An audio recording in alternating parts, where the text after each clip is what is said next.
Yes. Enuanum TVG Chinyankopon Shirao na onyo kese. Yes, ECG for the avoyeni Electricity Company of Ghana. The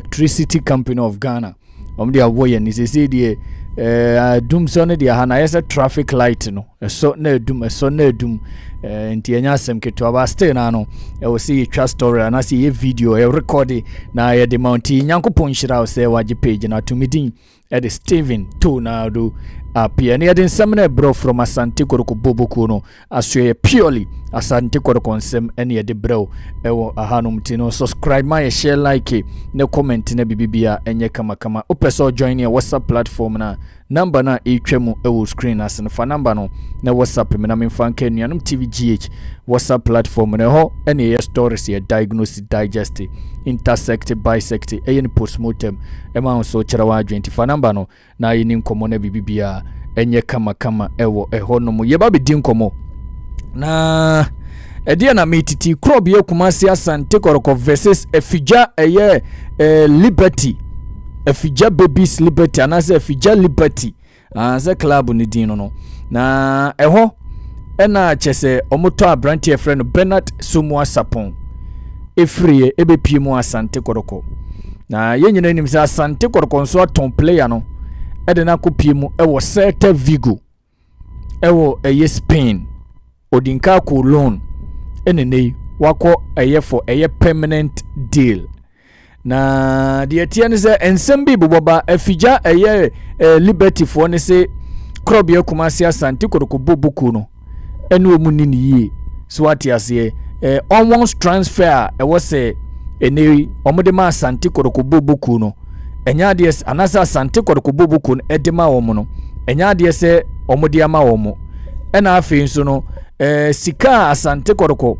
etamye anase efaye edebro mo se omonye as onwards transfer no enye se sika no ena ye agreed on the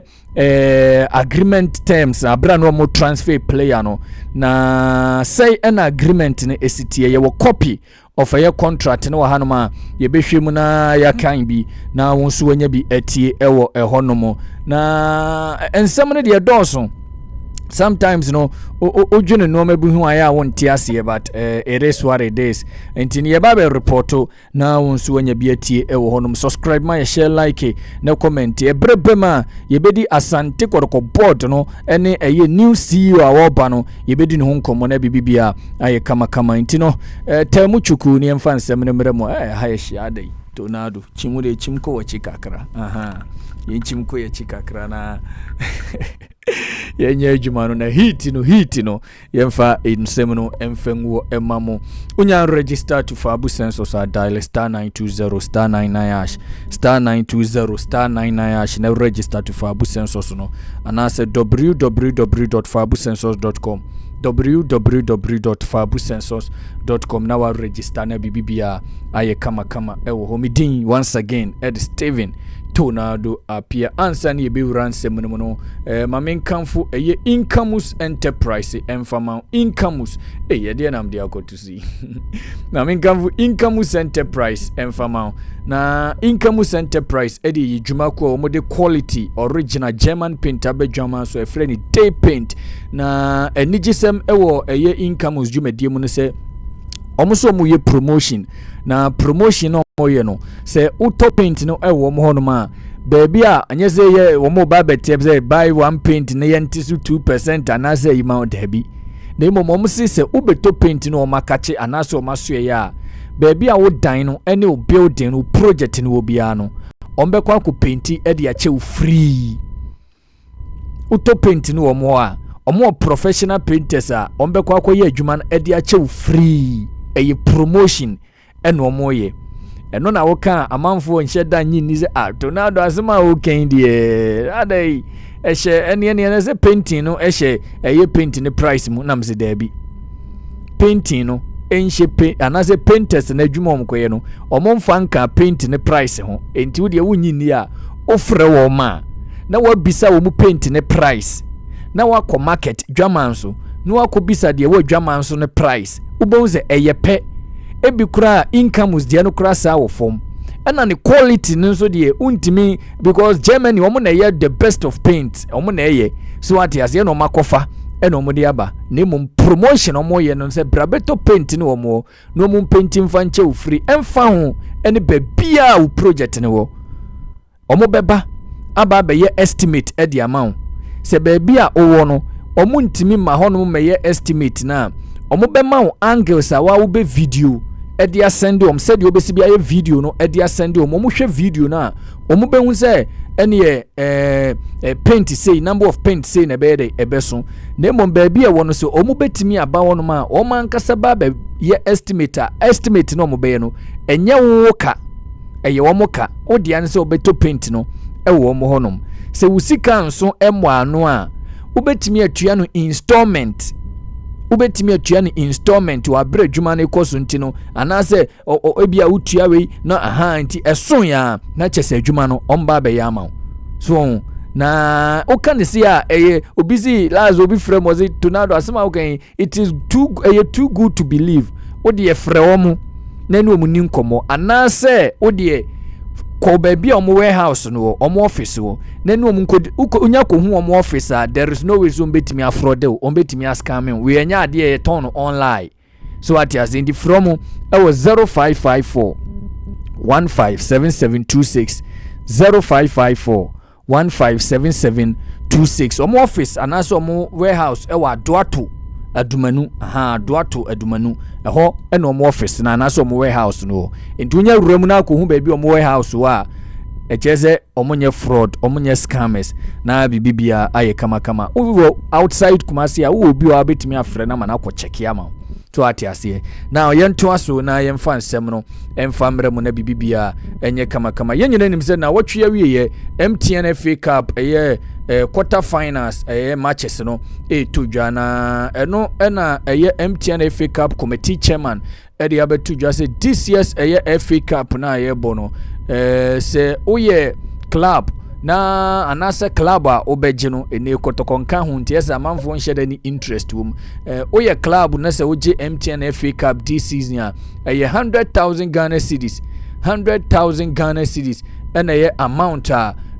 ubenya so atia okay se oji moma 80,000 yes 80,000 which is 800 million ena ubenya aside no omusa be ma ho 100,000 as a preparation fee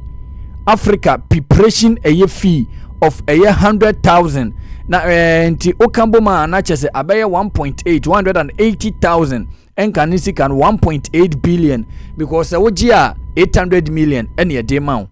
ena se uji wie na wo be kwa Africa na ahobo a wo be ye no so no ombe ma ho 1 billion na chese ni nyina kambu ma na 1.8 billion nti no eni sika the winner of this year's MTN FA Cup no ebenya ye dia ho nsem ede ebremo ewo honom yenwuramu ewo Bernard Somua Sapon na so Bernard Somua player 2023 ena Bernard Somua joining Asante Kotoko Boboku no from Efija Liberty na chese enya asem ketua kra na abrantia no by 3 years contract ena abrantia ne din ede Bernard Somua Sapon sign ede ma krobie Kumasi Asante Kotoko Boboku no intino said the American omufa player no from Efija Liberty and I say Efija Liberty na the atiane say okan Kotoko statement a me de build am abete story na say say Asante Kotoko is pleased to confirm the signing of Bernard Somua from Efija Liberty on a 3-year deal. The 17-year-old who has already had training sessions with the club and has featured in 3 of the club's 4 preseason friendlies officially became a porcupine after passing his medical on Tuesday. Enti eno Asante Kotoko statement omo edeba ponten na wabra na player no washe 22 goals ediama Efija Liberty so ati ase na brantie no ekoye na nentino after say Kotoko signing no on a 3-year deal no on you can say 27th August and Asante Kotoko announce yes ene abranti anidin anasa akra nidin e said Bernard Somuano ene wa joining eye boboku a ye from Celta Vigo on loan eno ye 27th August 2024 no so Asante Kotoko statement omo edibai no say Asante Kotoko SC is pleased to announce the loan transfer of our talented winger Bernard Saponsomua to Spanish La Liga side Celta Vigo for the upcoming season. The agreement includes an option for Celta Vigo to make the deal permanent at the end of the loan period. We thank Bernard for his commitment to Asante Kotoko and wish him the very best. Entiano Kotoko statement confirming the loan transfer of Abranti Anidin Ede Bernard Somua Sapon. In the 2024 Enokobo 1 year loan, according to the statement, HSA a 1 year loan. So at here, 1 year loan and Abranti and day Ekobo. And as a man shut down, yes, was it? Oh, yes. Now, the Atiana said this year, and I said to Vigo, I announced yes, Bernard Somoa or my sign on a permanent from a year Asante Kotoko Bobukuno. Kotoko Eto Bernard Somoano announcement by Omodiniko loan announcement by Kotoko Eto no permanent air transfer and permanent in a no announcement from Asante Kotoko. Echrese Omaston Abranti Anidin Eddie Bernard Somoa Sapon on permanent deal. Eddie Ama Celta Vigo nemum Celta Vigo for the Omo announce say Omato Bernard Somoa from Krobia Kumasi Asante Kotoko. Now enam say Omoto player no from Kotoko to player no from anase Kotoko to player in 2023 from Efija Liberty no contractor enei omone Kotoko sign no echere se player no Kotoko for ton na anase se Kotoko ton na 25% almost transfer and omode be ma omo Efija Liberty for no after say Kotoko atiti bibia edie free mu omati agent fee omati GFA die omati we die omati tibibia free mu no die beka kire no Kotoko ebema omu Efija Liberty for no 25%. Intino omu demanded 25% from Asante Kotoko. Na enona last week the report na kire say last week and any week Friday ena Asante Kotoko IMC led by Nana Pinkra and my friend Efija Liberty for no and omo 50,000 Ghana cedis the meeting so chirma na say report by chirma amount Kotoko enya ye dinka ye sa story ne krapen amount Kotoko enya from Bernard Somoa deal no was $500,000 into no say $500,000 na say omo no demanded 25% say 50% kuranga $250,000 and the fans say be 100 and ebia so 100 and ebia $15 be $15,000 be another fans say 100 and $12,000 be and omo expect from Asante Kotoko the fans say omo titi bibia kura na omo expect 25% of the amount Asante Kotoko benya nemum ye from to the secretariat no mokoye no 50,000 Ghana cedis ena Asante Kotoko management edema omo say monye mu almost transfer ye ton player no sika ye nya no percentage e wum no 50,000 Ghana cedis. Kotoko eto player no from Efija Liberty no Kotoko etu 50,000 Ghana cedis ena de ma Efija Liberty for nti player no wa ma as a free agent Kotoko eto no 50,000 Ghana cedis eno ena Efija Liberty for nse da bi the agreement aye no koye no enye 50,000 Ghana cedis 25% enti mun disclose the amount modi top player no emaye hu say okay ye ton player no ebia $400,000 $300,000 $200,000 $500,000 na monya calculations no na monfa ye 25% enye dey emfamaye eno na Asante ko me ba be show document no eno na Asante ko so say there bi contract na ye no mo sign no that 25% na ewum no na specific to one club Zelina omo Slovakia say omo na beba befa player no befa player na Asante Kotoko ewo anase club na fijafo ewo mu 25%. Enti de na tie ne say player no anase odie ma yenhwe statement anase contractor Kotoko ene fijafo Liberty for no no omo say we agreement to official documents no omo say a will transfer the registration of the professional football player Bernard Saponsomua, born 10 February 2000, the player into bracket the player to Asante Kotoko permanently with immediate effect for a transfer fee of 50,000 Ghana cedis. For a transfer of 50,000 Ghana cedis to be paid in 2 installments as follows: 30,000 cedis on 15th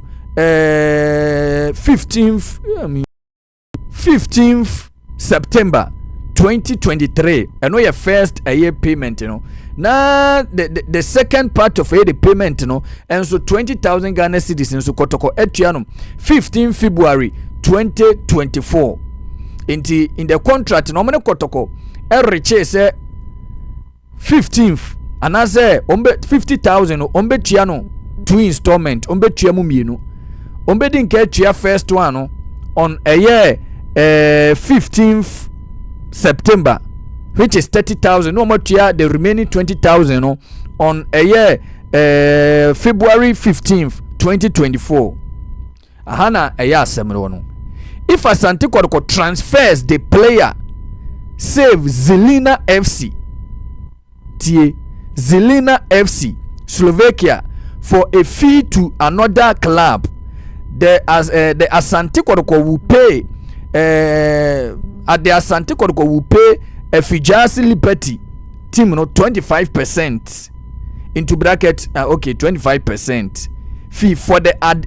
avoidance of doubt. 25% of the net transfer fee. For the avoidance of doubt, net transfer fee represent the transfer amount received by Asante Kotoko from the purchasing club after deducting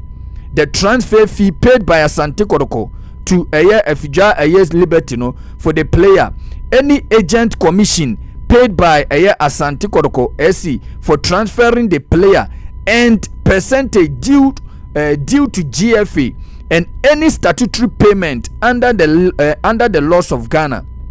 Intino almost say Kotoko eton player ni the Zelina, because report ni chirema